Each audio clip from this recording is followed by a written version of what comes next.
cognizant that the American public spoke last November with economic concerns. So we have to unleash American energy dominance, make America the AI capital of the world, permitting reform, bringing back American auto jobs. We need to get that mission. So what is up, guys?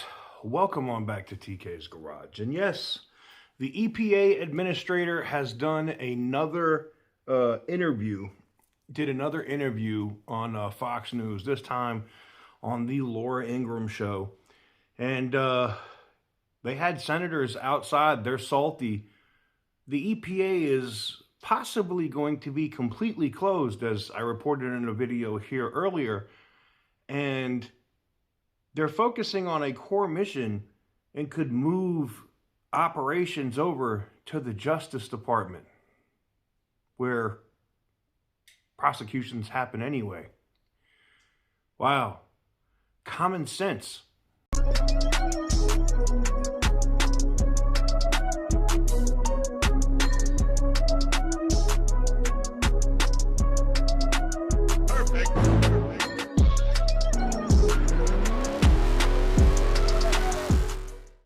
So welcome on back to TK's Garage. I got an interview for you. It is a couple of minutes. I want you to see it. I started recording these when I'd see these pop up on TV. I'm on the West Coast, so they replay stuff on Fox News in the evening. Somebody had told me about it, so I was able to capture it with the phone. They don't put these clips, and a lot of people will ask me when I do these videos about the EPA and where I get some of this news from, like with DOT and other stuff. It's on the news. They're just not clipping it and putting it like on their YouTube channel or whatever, but I'm not the only person that's reporting on this stuff, okay? But anyways, without further ado, let's run the interview in its entirety, and then let's talk about it. Starting to get really fed up with Democrat lawmakers. We're not block the operation. Let's talk outside. Let's just not block the entrance, okay, at this point. You understand? Let's talk professionally. Let's go outside, okay? Does everybody understand that? We understand. We're here to request a meeting. Yes. With any and all of the DOJ members who are inside. In the absence of that, we're here to meet with the administrator, Lee Zeldin, to discuss what is going on with the EPA program. They didn't get in because you can't just barge your way into government agencies demanding a meeting. That's not how the world works. And I thought they were about bringing normalcy back to work. Joining me now, Lee Zeldin, EPA administrator, who's already getting rave reviews. Lee, it's great to see you. Now, one of the questions Markey said he wanted to ask was, are they, meaning DOJ, blocking the important work that the EPA does on a daily basis to protect the people of the country? To that, you say what? No, actually, DOJ is making us better. They're making us more efficient, more helping us to be more accountable to the American taxpayer. They're doing good work, and it's not something where DOJ is coming and saying this is what has to get done at your agency. It's, hey, here are our ideas, and they come up with great recommendations, and we can make a decision to act on it. I think it's been fantastic so far. And while Senator Markey was at our front door, I was out in Los Angeles at these sites of these fires where EPA is actually doing our mission, where President Trump gave us 30 days to remove hazardous material, and we're crushing it on the ground, and he's at the front door. Who's stopping the work is that type of activity at our front door, distracting our people from getting the core mission done.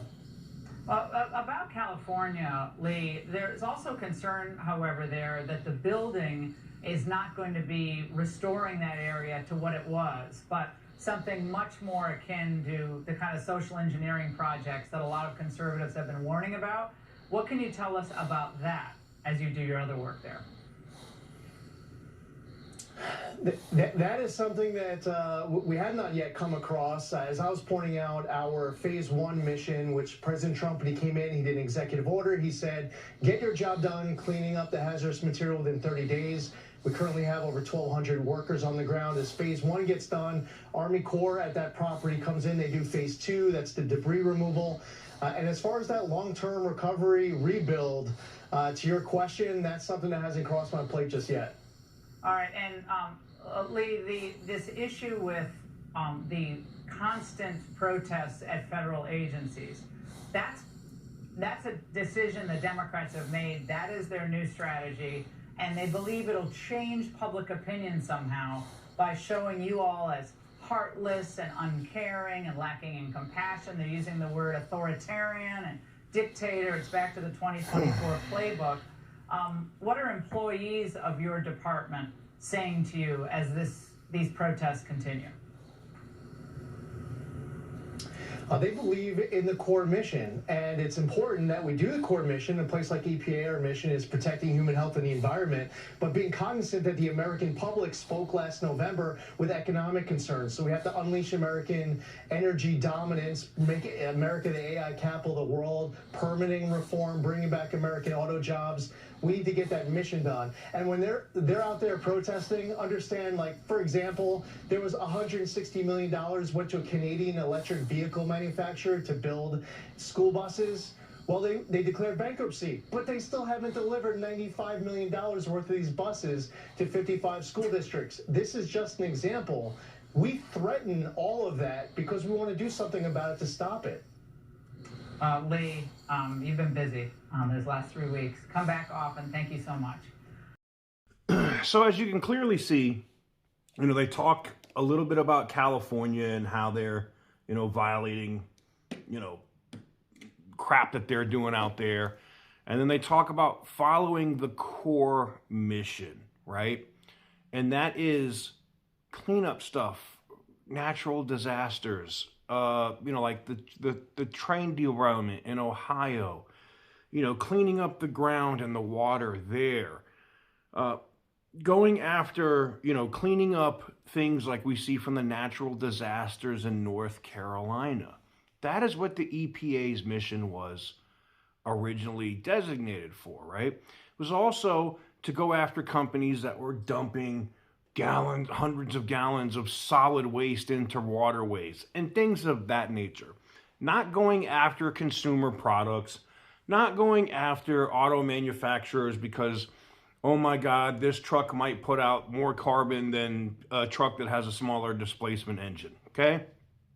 Not because somebody wanted to, use a defeat device or take off an EGR valve or something along those lines on a diesel truck. That is not what the creation of the EPA was for, and they had no legislative authority, constitutional authority, to submit those fines, penalties, and the like. That would have been required by Congress and the Justice Department. Now, I know what the trolls say, right? They get in the comment, well, TK, well, who's going to refer it to the Justice Department? The states. The states can refer an issue that they're having with a company or whatever to the Justice Department. The Justice Department has the Clean Air Act on the books. They can investigate it, and if they decide they want to prosecute it, they can. Newsflash, they're not going after mom and pop's diesel shop in nowhere Nevada or California when they're focused on, bigger companies. They're not focused on the mom and pop shop that might do 3 or 4 deletes on a truck a year, okay? And that's what we need to get back to. I thought this was extremely interesting, and I thought it was newsworthy for you guys. And after seeing the interview, I thought it'd be important for you to see it. Look, the senators and the Congress people on the other side are just using like fake outrage. They have no win here. There's nothing for you to win here. The public has spoken in what they want, and now it's time to get that plan rolling forward, and that's, unleashing the energy sector, the automotive sector. Did you hear what he said on that? He said, we're focused on unleashing the energy section of our country. We're focused on releasing the automotive sector. What does that mean? I know you're going to go, what does that mean, TK? What it means is no more AFM, no more displacement on demand BS, no MDS and Dodge products, maybe less crazy psycho emissions. I mean, catalytic converters, they're going to be there, man. I don't think that's going anywhere. But like DPF filters, DEF, all this other crap on diesel, why? Engines now If you take an engine, and this is the biggest, well, there's going to be more cloudy skies and acid rain. No, it's not. Stop your lying. Stop your BS, okay? Vehicles that are built today, right, in the last 10 years, are more efficient. They put out, with no emissions on them, none, zero. They put out 15% of the emissions of the cleanest car you could have built in 1979. You ain't got to take my word for it. Google it. There's a ton of studies on it. 15% of those emissions.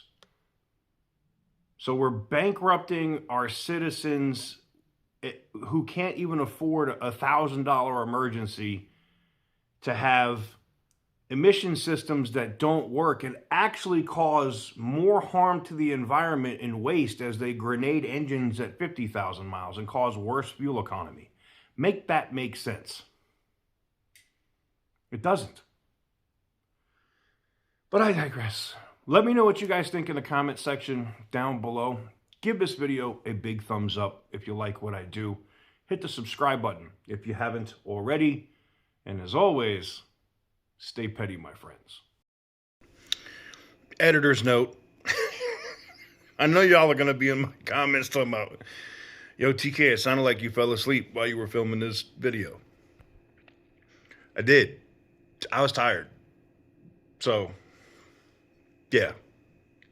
Get your laugh on. I don't know. Is it more funny that I could fall asleep and hold the camera?